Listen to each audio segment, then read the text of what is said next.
Welcome back once again, Canonites, for another episode breakdown of the Halo TV series. As usual, we'll be comparing the episode to the lore from the games, comics, and most other Halo media, which make up the core canon. Comparisons naturally do not equal criticism unless specified. And before we dive in, I'd like to highlight a couple of things that y'all pointed out about last week's episode. First, many of y'all had suggestions about what the ball game the Marines were playing might be, which included boule, bocce, and petanque. Given the similarities between these games, the Marines may be playing any version of such games or perhaps even an evolution of them. Second, Damian Isaacs pointed out how, in John's drawings, the artifact from Madrigal kinda looks like Africa. This might be a coincidence, but given that Africa is basically the birthplace of humanity, I definitely had to mention it. Lastly, it seems the Gallo-Do emancipation does exist in core canon, mentioned in Halo Silent Storm, though here they were based out of Redstone 6 and glassed by 2526. Thank you to the Eld for pointing that one out. With that, let's dive into the newest episode. And the first thing I want to discuss in this week's episode is the title, Homecoming. While fitting given that John is literally going home, there are some echoes of the Halo Legends anime short Homecoming as well. In that animated short, Spartan Daisy 023 and a few other Spartan 2s break out of the training facility and return to their homeworlds. In the process, they discover that they were replaced with clones, not unlike how Silver Timeline John is starting to discover the secrets that were kept from him. Getting into the episode itself, we open with the Spartans during their childhood training. During the scene, we find a young Soren 066, Riz 028, Kai 125, Vanek 134, and of course, John 117. Accompanying the young Spartans is Senior Chief Petty Officer Franklin Mendez, the trainer of both the Spartan 2s and 3s in core canon. Soren carries a Spartan 2 flag, which has the Silver Team Wolf insignia rather than anything from the core canon, which could mean that the Wolf insignia I've been ascribing to Silver Team is actually the Silver Timeline emblem for the Spartan 2 program. And as a small aside, in core canon, Spartan 2 logos often incorporated an eagle, similar to the eagle of the UNSC logo. The Silver Timeline has leaned more into a wolf-style emblem for the program, which remains fitting given that one of the Spartans' earliest lessons was on wolves. That is all for today, but tomorrow I will tell you about wolves. Anyway, the show then cuts to a young John being held after what we're told is another escape attempt. I immediately had flashbacks to Halo the Cole Protocol, which featured the members of Spartan Grey Team who often tried to escape from the program as kids. And not a moment later, young John name drops Jai 066, one of Grey Team's members. A young Dr. Halsey soon joins, asking why John is trying to run away. He explains that Jai told him that the kids were forcibly brought into the program, and Halsey in turn tries to dissuade John from these subversive thoughts. We also learned that memory suppression seemingly began as soon as the Spartan conscripts were brought to Reach. One thing I haven't really dove into in much detail just yet is how different the Spartan 2 program and Dr. Halsey are from their core canon counterparts. While the subject could be a video in and of itself, I'll try to keep things brief. In core canon, Dr. Halsey emphasized the need to be honest with her Spartans, that given everything the UNSC was about to do to them, any lie told to them would have disastrous consequences. Deja, a dumb AI that helped Halsey run the program, even recommended, quote, selective neural paralysis, which produces a targeted amnesia. Sound familiar? It seems that in the Silver Timeline, Halsey decided that the risks for targeted amnesia and lies were worth it. Interestingly, the text from Halo The Fall of Reach even directly mentions the idea of creating a lie about a Spartan conscript's parents being killed by a plague that devastated their home planet. In that context, the Silver Timeline really starts to look like a Halo What If or Elseworld story. Back to the show though, we jump to the present where John is aboard the Endymion 2 on its way to Eridanus II. Over the ship's comms, we can briefly hear in the background, prepare for slipspace reconciliation. In core canon, reconciliation was an important aspect of slipspace travel, though one the UNSC was largely unaware of. To keep things simple, when traveling through slipspace, and technically traveling faster than light relative to normal space, chronological and causal paradoxes are a natural risk. The more slipspace activity there is, generally the greater the risks become. Luckily, spacetime can naturally heal itself in a process called reconciliation. In their time, the Forerunners had to actively track reconciliation debt, as too much travel could result in slipspace becoming nearly inaccessible, which more or less happened late in the Forerunner Flood War as a result of experiments with the Halo rings. In core canon, humanity seems to be largely unaware of reconciliation, which is part of the reason why human slipspace travel could be so inconsistent. Halsey and her assistant discuss the artifact nearby, noting that the artifact might be guided by an intelligence, which might lead to a greater intelligence that Halsey is eager to meet. This could be setting up for, or even just referencing, mendicant bias, arguably the most powerful and capable AI the Forerunners ever created. In core canon, he tried at one point to reach humanity, hoping to bring them to the Ark and begin the reclamation, though he sadly crash-landed on the Prophet's homeworld of Kwan. By the time of the Human Covenant War, a fragment of Mendicant would reside in the Forerunner keyship that rested at the center of High Charity. I wouldn't mind if Mendicant Bias had a more active role in the Silver Timeline. As the Chief stares out into slipspace, seemingly appreciating the beauty of it for the first time, Cortana drops in to do some explaining, though the Chief cuts her off much like Kwan did to him back in Episode 2. If you think of space like a ball of yarn, with multiple threads to the same destination. You're ruining it. Actually, the human eye is not capable of perceiving slipspace. What you think you are seeing is in fact a 10-dimensional Mobius navigation equation with evolving exit and mass-shadowed spacetime. You're ruining it.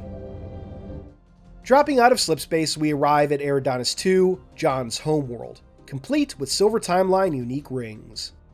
Following the opening, we join Soren and Kwan as they approach Madrigal City. As they talk, we learn that, following his escape, it took Soren a year to remember that his father died, and another year to remember that he was the one who killed him. In core canon, Soren's early life wasn't all that great, moving to the outer colony of Dwarka at a young age, living with his mother and stepfather. The stepfather owned an illegal farm, so when Soren's mother came down with a typically easy-to-treat illness, the father was reluctant to bring her into town for fear of being found out. By the time he decided to act, the mother was already dead. Blaming his stepfather for her death, Soren took a knife to the man's throat while he slept.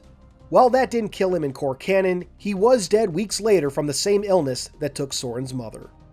The show then makes a brief stop on Reach, where we find Kai-125 following the Chief's example and removing her own back pellet, before we're returned to Eridanus II. On the surface, we find the remains of the colony, and once landed, John, Dr. Halsey, and Dr. Saley make for John's former home via Warthog. In a later scene, we can actually spot an AMG Transport Dynamics logo on the vehicle, AMG being the company behind the Warthog. As John takes in the surroundings, we get a little visual reference to the E3 2018 reveal for Halo Infinite. Moving deeper into the forest, Halsey tells us that only 6 of the Reach for Life projects made it past the early stages, further telling John that his parents were the leaders of the Eridanus II colony and heroes for making it work. We have very little information of John's core canon family, though, as noted last time, Eridanus II was a well-established outer colony by the Spartan 2 program's beginning. Finding his childhood home, John is able to approximate the location of where his father did the burying, and the team begins to dig. Over on Madrigal, Soren and Kwan arrive at Madrigal City. Inside, Venture takes a nice casual stroll through the streets, the people's fear of their new leader evident as he makes his way through the city. Despite being a city, I can't say this place looks significantly different from Kwan's outpost. As we learned from pre-release material, Madrigal City has also suffered from the Human Covenant War, with trade beyond the colony becoming more and more difficult as the war raged on. Venture then climbs into a very Halo-looking SUV before we cut back to Kwan and Soren, who make their way into the market where, among other things, we can spot a BR-55 and Marine helmet for sale. There's also a special edition Halo Xbox later, complete with Duke controllers. They quickly find a friend of Kwan's, Atu, trying to find any information they can. Though fearful of the consequences, Atu does advise Kwan to attend a service for her father being held that night before running off.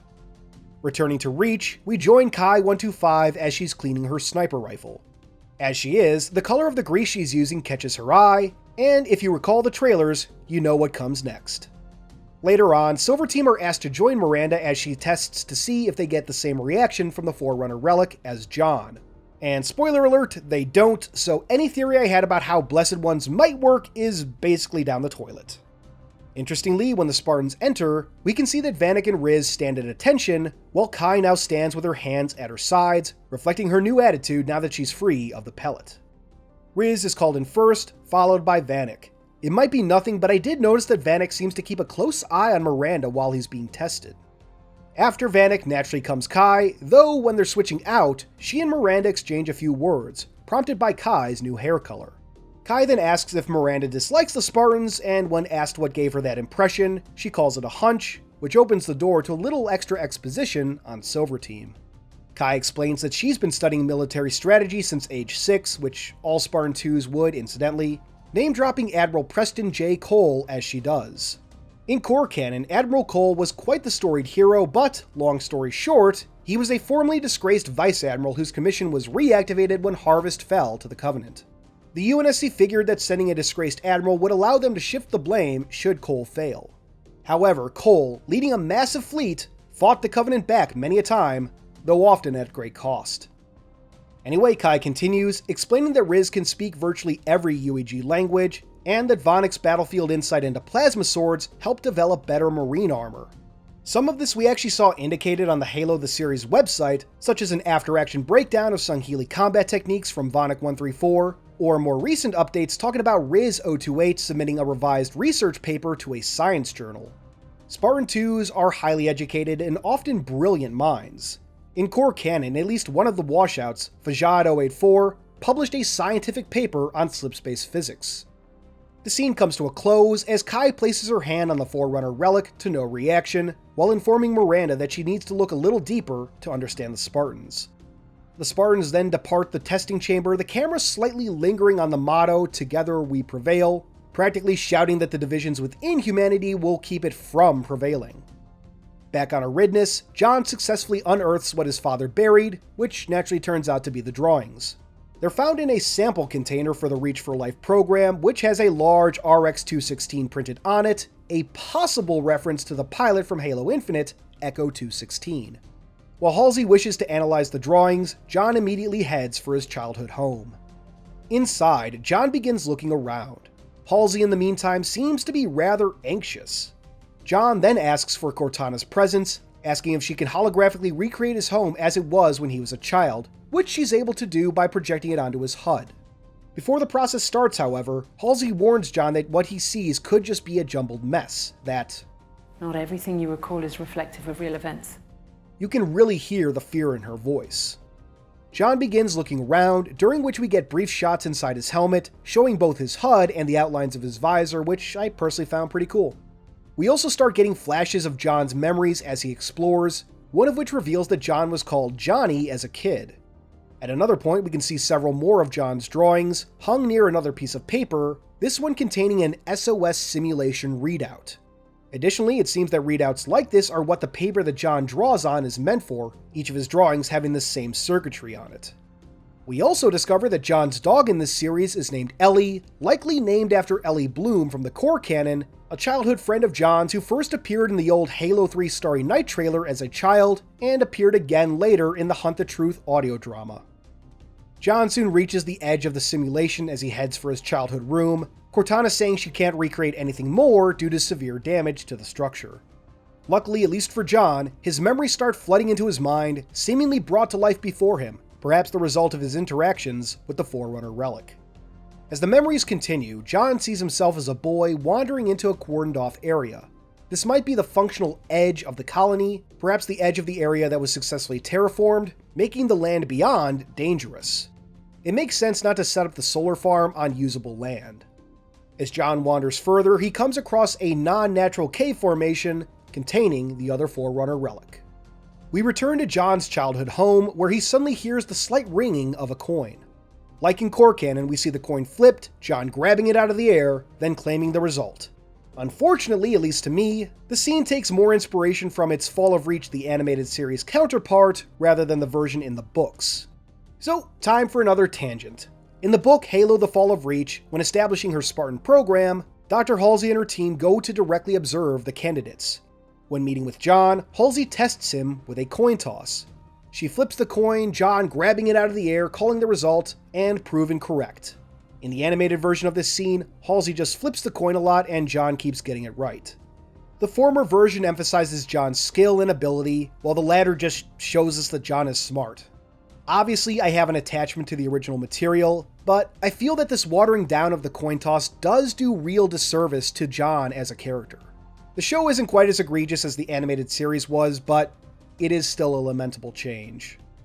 Additionally, the coin was originally meant to be a simple quarter, a leftover of old Earth in essence, though this doesn't really bother me all that much.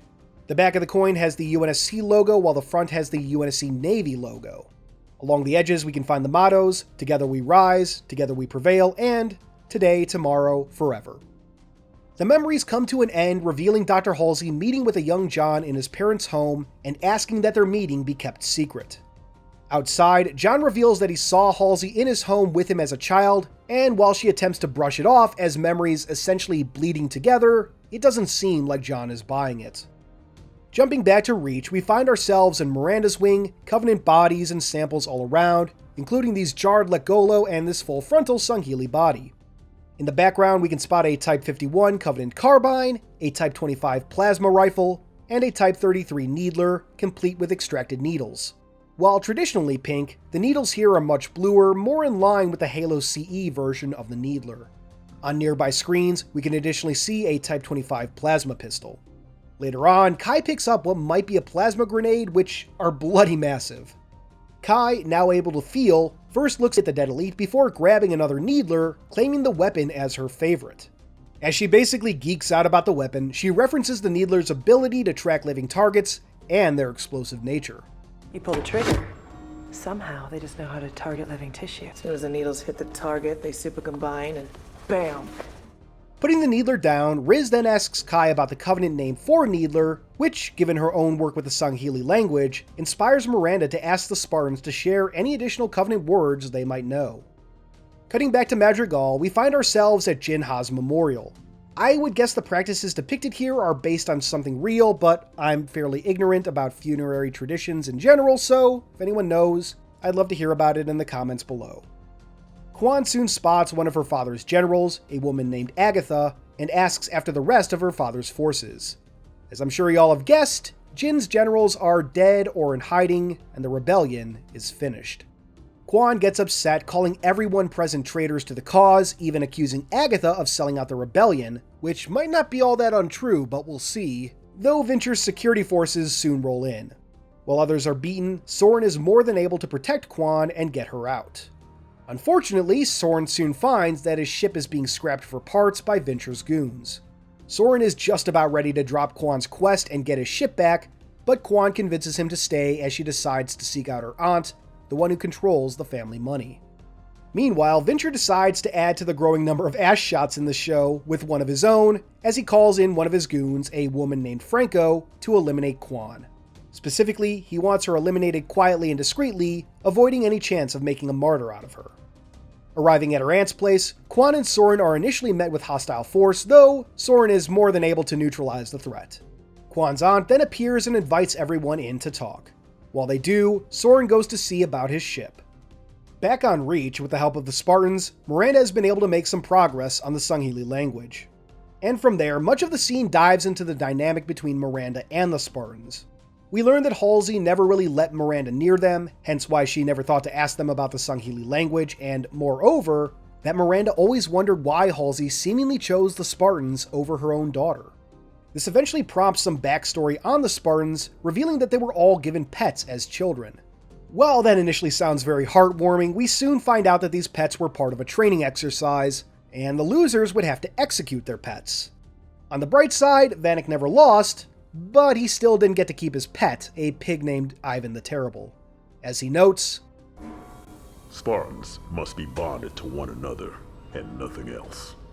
Moving once more over to Madrigal, Soren meets up with a local who informs him that his ship has already been torn apart for scrap, name-dropping 2 colonies while he explains the situation: Cedra and New Carthage. Cedra, some may recognize, was an outer colony in the core canon introduced in the web series Halo Nightfall. Former Spartan 2 Randall 037 would eventually settle there with his daughter for a time. New Carthage is another colony from core canon, home to Hannibal weapon systems, whose work might be best recognized as the Hannibal vehicle variants from Halo 5. The company and world also feature heavily in last year's Halo Point of Light. Meanwhile, talking things over with her aunt, Kwan discovers that her family has no more money, her father having spent it all during the revolution. And that revolution was built on a lie. The aunt explains that, before the war, Jin had met with a group of mystics in the Madrigal Desert. When he returned, he was changed, saying that freeing Madrigal was the only way for the Ha family's true purpose to be revealed. And calling it now, I think Kwan is going to be a blessed one. No idea how that will all play out, but I have a feeling that these mystics and Jinha's mission are all tied to the Madrigal artifact. Further, I took a look and I couldn't find any instance of Kwan actually touching the artifact, so we don't know if she's actually a blessed one or not. Anyway, upon hearing all this, Kwan decides to seek out these mystics, though they're quickly interrupted by Venture's assassin. Luckily for Kwan at least, Soren soon appears and saves her, both escaping on a bike Soren took from his informant a little earlier. It's hard to tell for certain, but the bike looks like it has a stylized IMC logo on it, which would stand for Ibrium Machine Complex, a manufacturer of several Gen 2 variants of Mjolnir. From there, the episode begins to wind down. Starting on Reach, Kai 125 and Miranda continue their deciphering of the Sangheili language, attempting to translate the message Maquis broadcast last episode. And it's in this moment that we get one of the trailer lines. Sacred ring. Halo. With some Halo theme undertones. With this discovery not wanting to be locked out again, Miranda requests that Kai keep things secret, which she agrees to do, Kai noting that she and Miranda are basically sisters. Certainly a sentiment I've often seen shared among lore fans. Meanwhile on Eridanus, the chief takes Halsey and Saley to the location of the cave which holds the Forerunner relic, finding it resting inside. When we first saw this object in the trailers, I theorized that it might be a Silver Timeline stand-in for the Sigma Octantis 4 artifact, one of two relics that would ultimately lead to Halo in core canon. If I'm right, it would be another clue hinting towards the show's second season actually featuring a Halo ring. But that, for now, brings this most recent episode breakdown of Halo the series to a close. And what an episode it was! We finally got some answers regarding John's memories, we finally got to see the second artifact, and Kate Kennedy's Kai 125 was an absolute treat throughout. Kai in this episode is fairly close to Spartan behavior in the books of core canon in a lot of ways, and I hope to see more of it and her interactions with both Spartans and non-Spartans going forward. On the flip side, Kwan's story is really starting to get a little stale, at least to me. It was great to see Soren get some action scenes, but I can't say I'm terribly invested in the Madrigal stuff. Hopefully her story will get rolling soon, and moreover, I hope we don't have to wait too long to see more UNSC Covenant action. This is supposed to be set during the height of the Human Covenant War, and we've barely seen the war. That all said, I really did enjoy this episode overall. And naturally, let me know your thoughts in the comments below. Let me know what you thought of the episode, and if I missed any Easter eggs or references, feel free to share them there too.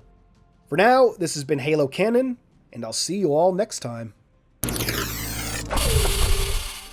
Thank you once again for watching Canonites. If you liked this video, please give it a thumbs up, maybe even share it around, both of which help the channel.